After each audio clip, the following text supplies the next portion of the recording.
Chapter 9. What Lies Beneath. The tunnel stretches on cold, narrow, lit only by the faint red emergency strips and the harsh white beam of Redact's flashlight cutting through the gloom. Dust motes dance in the cone of light. The air is thick with the smell of old concrete and something faintly coppery. Redact leads, 357 in one hand, flashlight in the other, boots soft on the grated floor. Nathan follows close behind, wrist display glowing faintly under his sleeve, scanning for heat, motion, anything.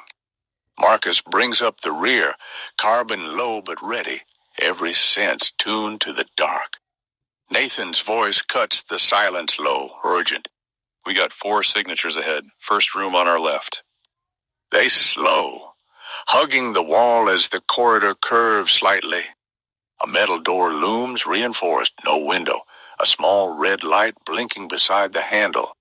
Redact signals, hold position. Marcus and Nathan press flat against the concrete. Redact eases forward, flashlight off now, relying on the emergency strips. He tests the door unlocked. He cracks it open just enough to peer inside. The room beyond is a small, lounge-faded velvet sofa, low table littered with empty bottles, a flickering TV mounted on the wall, playing some grainy pre-war sitcom on loop. 2 armed guards in mismatched raider gear, 2 women escorts, by the look dressed in patched sequins and forced smiles. One guard sits on the floor, head in a woman's lap, sobbing quietly like a broken child. The other shoves his escort to the floor with a rough laugh, then drops onto the sofa, remote in hand, eyes on the screen. Redact slips inside in a low crawl, silent, shadow quiet moving behind the sofa. The woman on the floor spots him first. Her eyes widen, mouth opens to scream. Redact's 357 snaps up barrel inches from her face. She freezes, silent. Redact rises smoothly behind the sofa guard, presses the muzzle to the back of his head. Bang! The shot is deafening in the small room. Dark blood sprays across the velvet. The guard slumps forward, dead, before he hits the cushions. The women scream sharp, terrified. The crying guard jolts upright, scrambling for his rifle on the table. Redact pivots barrel, now in the man's mouth, forcing it open. I think you might want to put that down. Redact says, calm as ice. I got questions. The rifle clatters to the floor. Marcus and Nathan burst through the door, rifles up, sweeping. Marcus's voice is tight. What the hell's going on in here? We heard gunfire. Redact doesn't turn barrel, still in the guard's mouth. Not much. Just having a chat with my melancholy friend here. Nathan approaches, Neurolink syringe already in hand. Redact stops him with a raised finger. I think I want to do this one the old-fashioned way. You and Marcus keep moving down the hall. I'll catch up. Nathan hesitates, then nods once. Marcus meets Redact's eyes for a long second, understanding, trust, then turns. They move out, back into the corridor. Behind them, the guard's muffled whimper turns to a scream, raw, terrified. Redact's laugh follows low, devilish, echoing off the concrete. Marcus hears it fade down the hall. He grins, just a small, tired twist to the mouth, shakes his head once, and keeps walking. Nathan glances over. He'll be fine. Marcus nods. I know. They push deeper, toward D3's heart, toward the vault, toward James. Redact will catch up. He always does. Marcus and Nathan push deeper into the lower levels, the corridor opening into a large, forgotten pre-war office suite cubicle, partitions half collapsed. Old CRT monitors coated in thick gray dust, ergonomic chairs tipped over like fallen soldiers. Printers sit silent on low credenzas. Paper trays still holding curled sheets of faded memos. The air is dry, stale, undisturbed for decades. Marcus's flashlight sweeps the room slow, methodical, until it catches on something small and out of place.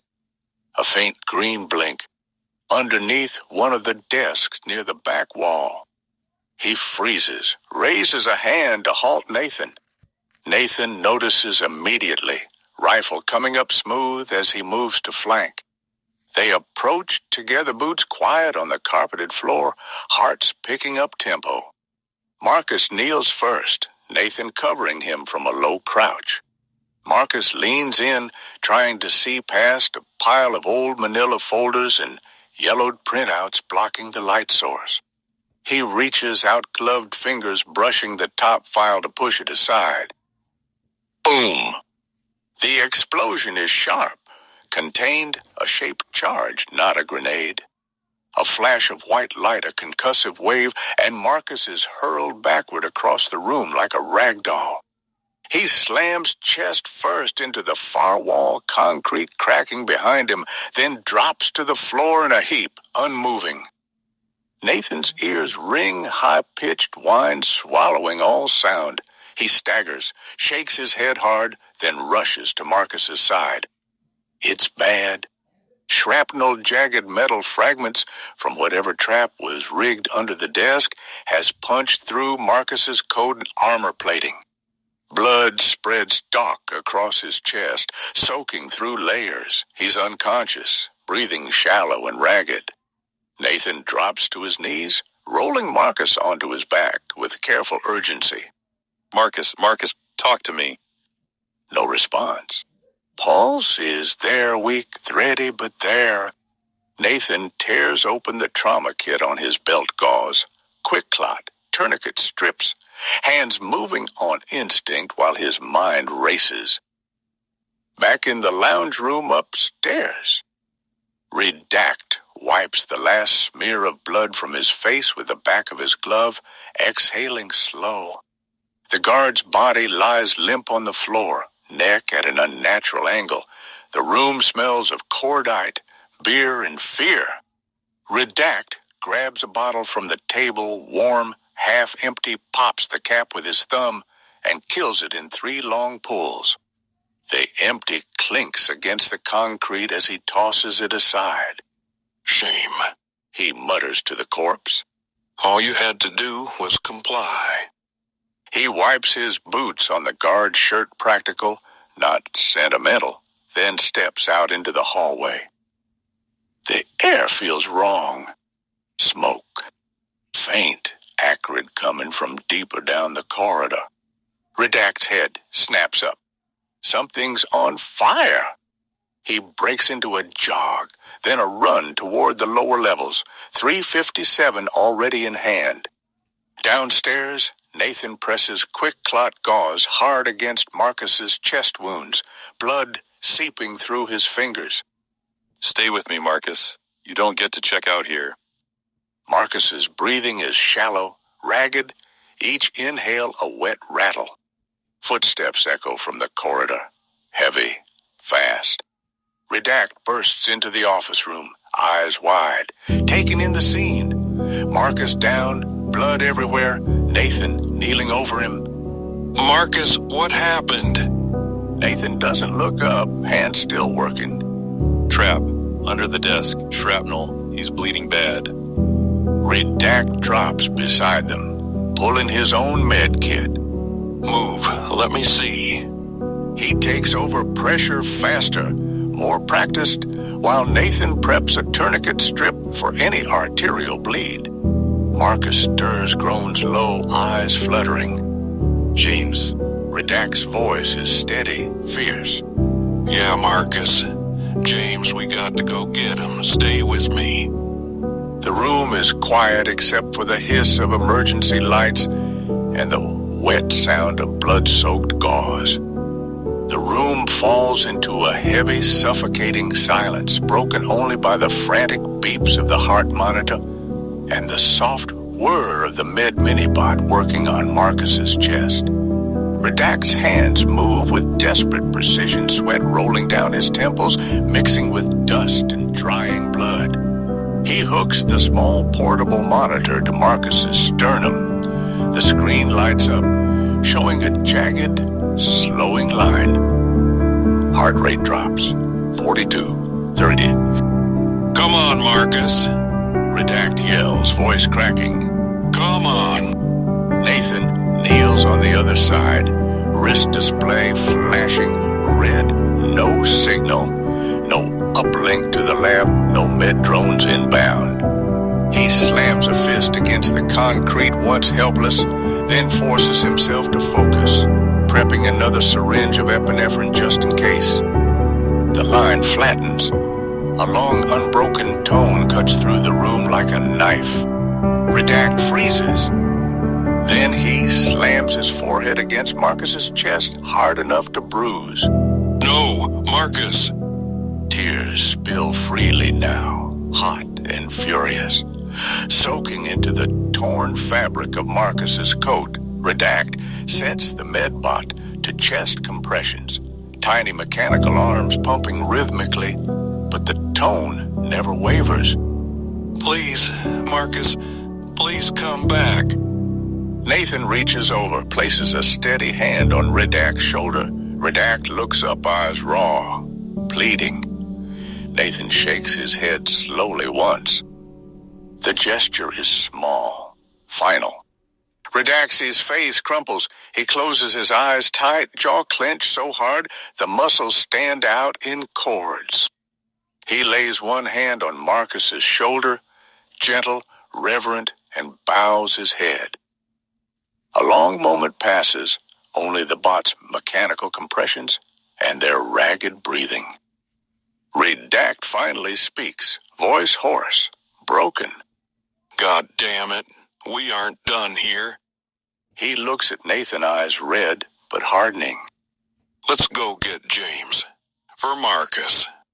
Nathan swallows once, nods. For Marcus. They rise together, slow, deliberate. Redact opens a nearby footlocker old military surplus, dented and rusted, but large enough. They lift Marcus carefully, one under the arms, one under the knees, his body limp, heavier than it should be. They lay him inside with quiet respect, arranging his arms across his chest like he's sleeping. Redact stands over the open lid for several seconds, staring down at his friend's still face.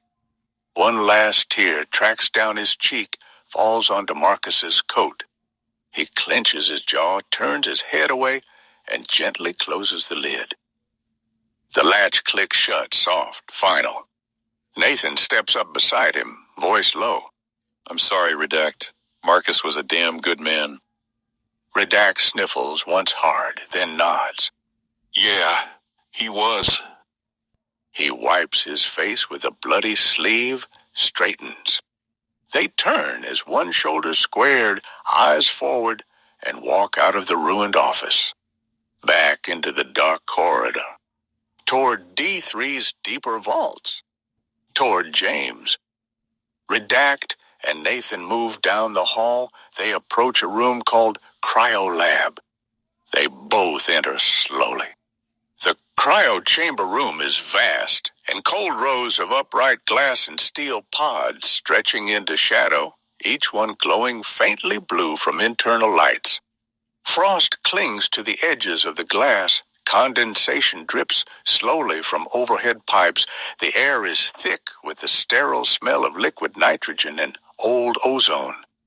Redact and Nathan stand frozen in front of the terminal, the screen's pale glow washing across their faces. Nathan scrolls deeper fingers steady even as his voice tightens. Sylvia's chamber was opened 12 hours ago. Status, subject released, stable. No location ping after that, just gone. Redact Redact's jaw works silently. He stares at the screen, then at the empty pod labeled Subject 2, door ajar, frost already melting on the inner glass, a small puddle forming beneath it. And James? Redact asks, voice rough. Nathan taps another line. 3576. Opened 3 days ago. Same day he was taken from the lab. But the genetic markers are identical to the boy we know. Same mitochondrial DNA.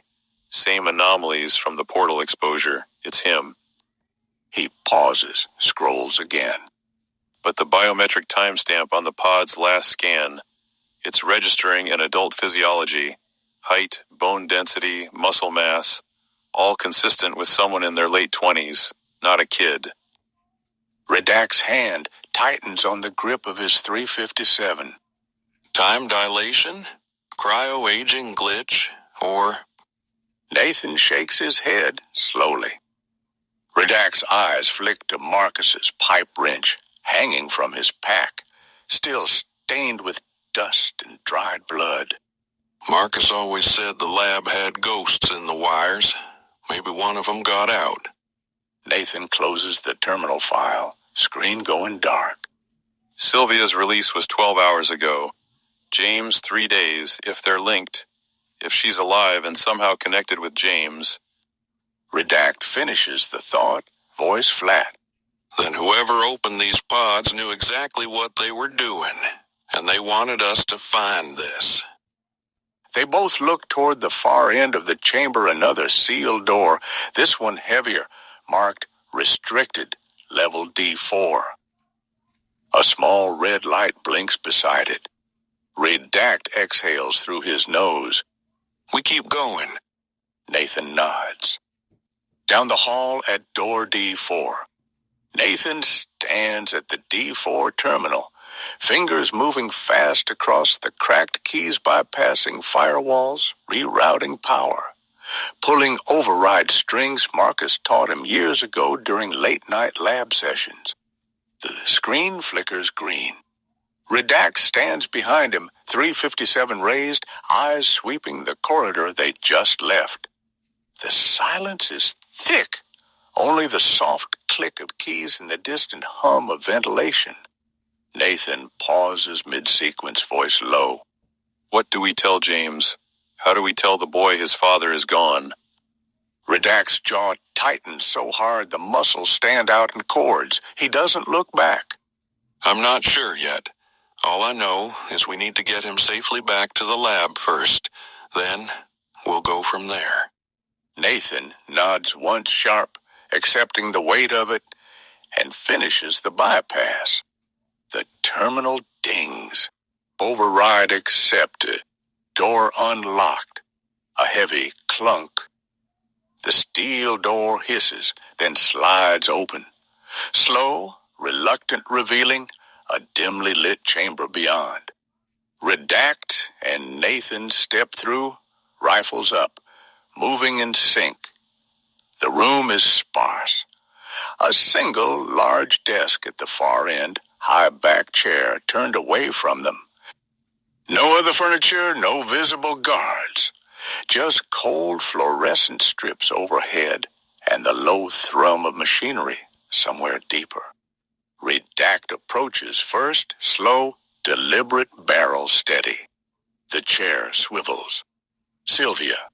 She sits there, older than they remember, hair streaked with silver, eyes sharp and tired, but unmistakably her. The same quiet strength Marcus fell in love with. She rises slowly, hands resting on the desk. Well now, She says, voice calm but edged. it sure has been a while since I saw you two.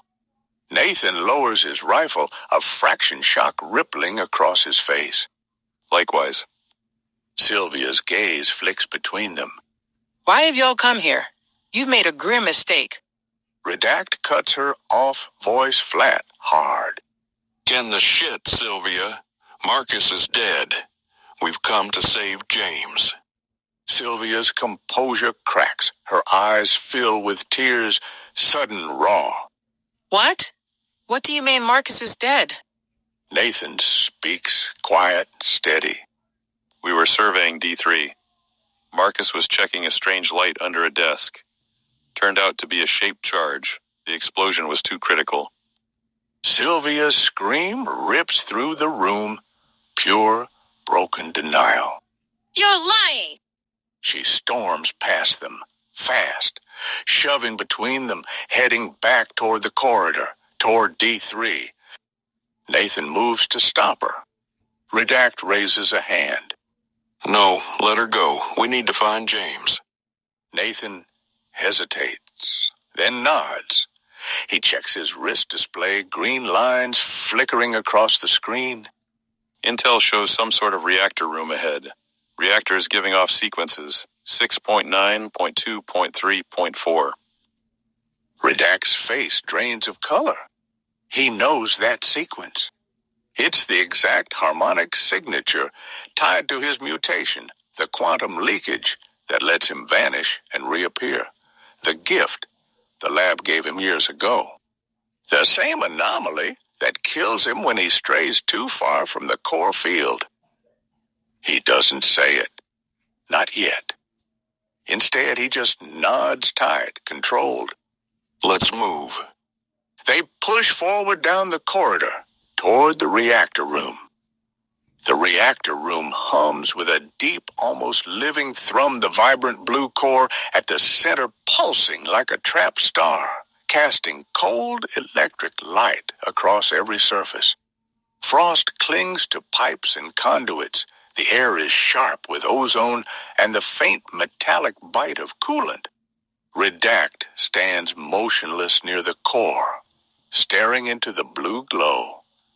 His reflection stares back distorted, fractured eyes hollow. He reaches into his pack, pulls out the vodka bottle label peeling, glass cool against his palm, and takes a long, burning swallow. The liquor hits like fire in his throat. He wipes his mouth with his sleeve, caps the bottle, and tucks it away. His gaze shifts, catches on a small computer terminal across the room, screen flickering with a muted video file on loop. He approaches slowly, boots echoing in the vast space. He taps the unmute key. The message plays grainy, low res, a male's voice, calm and measured. They have come in search of me, but they will never get what they truly want. Going nowhere in their scramble to hold that silly lab together. I'm glad I was convinced otherwise. It's been years since you passed. They came then, and now it's happening all over again. The video cuts to static. No face, no timestamp, just those words hanging in the air. Redact replays it in his head over, trying to pin down the voice, the meaning, the why. It feels personal, too personal. Nathan's voice snaps him back. Check this out. Nathan stands at another terminal, scrolling logs. It says the reactor was activated 1 hour ago. We're hot on someone's trail. Redact exhales sharp, controlled. All right, let's get moving then. They exit the reactor room door hissing shut behind them, back into the dim corridor. Redact's mind is still turning the message over like a puzzle piece that doesn't fit. Nathan glances at his wrist display, green lines flickering. We have movement down the hall, headed this way. Redact unholsters the .357 thumb, flicking the hammer back with a soft click. Nathan brings his rifle to low ready. They push forward slow, deliberate, guns up, shoulders almost touching, eyes locked on the shadows ahead. Footsteps echo multiple sets coming fast. Whoever's coming, they're about to meet two men who've lost too much today to lose anything else. The corridor is narrow, dimly lit by flickering red strips, the air thick with dust and the metallic tang of old blood. 4 raiders round the corner ahead, boots heavy, rifles loose in their grips, voices low and careless. They're moving fast, but not alert. Nathan dives behind a stack of rusted crates to the right, silent, immediate. Redact steps sideways behind a hanging wall panel, half torn from its mount's body pressed flat, 357 already in hand. The raiders pass, oblivious, laughing about something crude, boots echoing. Then, Nathan explodes from cover like a coiled spring. His combat knife flashes once slits the first raider's throat in a single, clean stroke. Blood sprays in a hot arc. Before the body hits the floor, Nathan pivots, hurls the knife end over end, and buries it to the hilt in the second raider's face. The man drops without a sound. Redact moves at the same instant, boot slamming into the third raider's chest, driving him back into the wall with a bone-crunching thud. The man gasps, rifle clattering. Redact spins, 357 coming up in a smooth arc barrel, pressed to the fourth raider's temple. Bang! Brains and bone miss the concrete behind him. The kicked raider slides down the wall, dazed, reaching weakly for his dropped rifle. Redact pivots back muzzle, now kissing the man's forehead. All right, friend.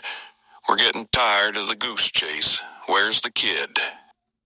The raider's eyes dart confusion, fear, then defiance. His hand creeps toward the rifle grip. Redact doesn't hesitate. Bang! The last raider's head snaps back, painting the wall in a fresh crimson arc. The body slumps, lifeless. Silence returns, thick, sudden, broken only by the drip of blood and the faint buzz of emergency lights. Nathan and Redact lock eyes across the carnage. No words, just a shared, wordless nod. They move to the bodies, quick, efficient. Nathan pats down the first two pulls spare mags, a key card marked Vault Access, Bunker 7, and a crumpled note. Kids in 118 sub-vault. Boss says keep him quiet. Lab rats inbound. Redact checks. The others.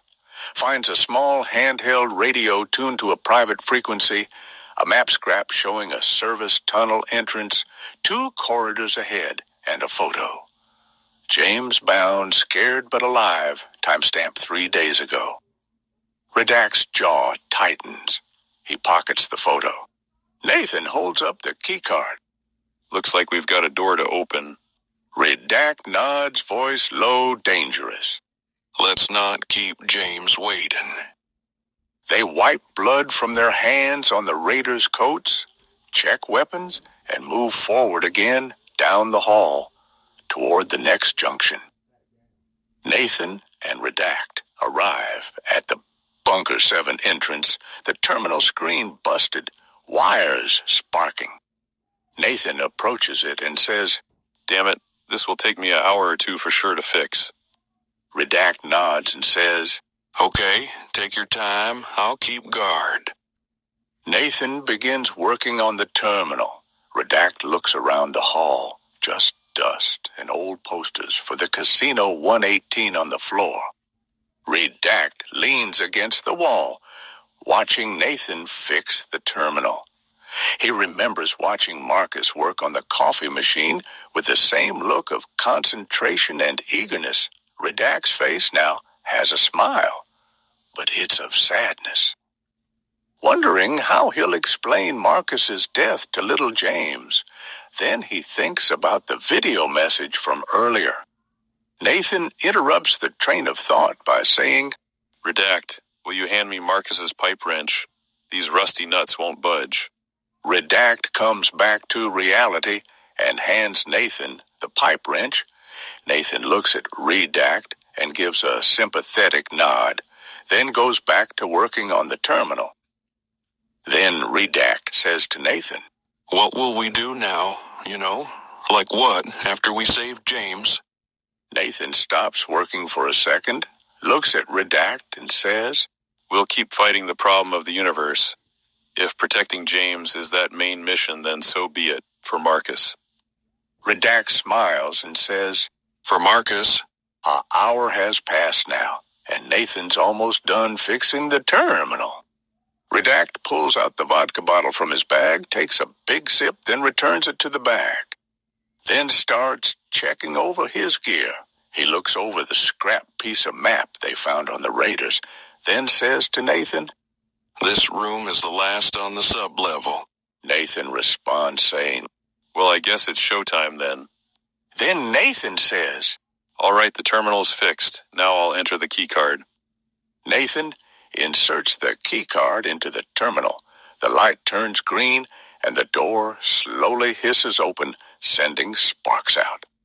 Nathan and Redact stand at the threshold of Bunker 7, the massive steel door now fully retracted into the wall with a final groan of ancient hydraulics. Sparks still pop and die along the edges like dying fireflies. A cold draft rushes out, carrying the scent of ozone, machine oil, and something faintly chemical. Beyond the doorway lies darkness, broken only by intermittent blue emergency lighting strips along the floor and ceiling. The chamber ahead is enormous, easily the size of a small hangar. Rows of massive server racks line the walls, their fans long silent, dust thick on every surface. In the center stands a raised platform with a single, oversized cryopod glass fogged, internal lights dim but active. Cables snake across the floor like veins, converging on the pod from all directions. Redact steps in first, slow, 357 raised. Nathan follows, rifle sweeping left to right. They move in low, boots crunching on grit, eyes scanning every shadow. No guards, no alarms, just silence and the soft rhythmic hiss of the cryopod's life support system. They approach the platform together. The pod's control panel glows faintly status green across the board. Through the frost on the glass, a figure is visible, small, curled on its side, breathing shallow but steady. James? Alive. Redact's breath catches, sharp, audible. Nathan lowers his rifle slightly, voice rough. That's him. Redact holsters the 357 handshaken now and steps to the pod's release panel. He glances at Nathan. Ready? Nathan nods once, firm. Redact presses the emergency release. A hiss of pressure. Frost billows outward as the lid unlocks and rises. James lies inside, pale, thinner than they remember, dressed in a simple gray jumpsuit. His eyes are closed. A small oxygen mask covers his nose and mouth. Monitors beep softly. Heart rate steady. Vitals stable. Redact reaches in gentle, almost afraid he'll break something, and carefully removes the mask. James stirs, slow, groggy. Then his eyes flutter open. He blinks up at them, confused, disoriented. Uncle? Redact? Redact's voice cracks, barely holding together. Yeah, kid, it's us. James's gaze shifts to Nathan. Uncle Nate? Nathan kneels beside the pod, hand resting on the edge. Hey, buddy, we've got you. James sits up, slowly wincing, weak, but his eyes search past them. Where's Dad? The question hangs simple, devastating. Redact and Nathan exchange a look, pain-raw, shared.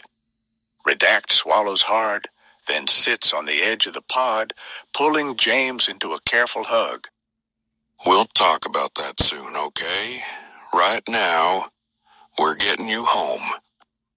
James clings to him, small arms tight around Redact's neck, then looks at Nathan. Is Dad coming too? Nathan's throat works. He forces a small, steady smile. He's always with us, James. Always. Redact lifts James out of the pod, careful, like he's made of glass, and cradles him against his chest. The boy is light, too light, but breathing, warm, alive. Nathan checks the room one last time. No threats, no more surprises. Let's go. They turn back toward the elevator, Redact carrying James, Nathan covering their six. The corridor feels longer now, every step heavier, with the truth they'll have to face when they reach the surface. But James is safe. Marcus's son is safe, and that, right now, is enough. They ride the elevator up, doors closing behind them. The wasteland waits above. So does Rad Dude, and so does the long road home.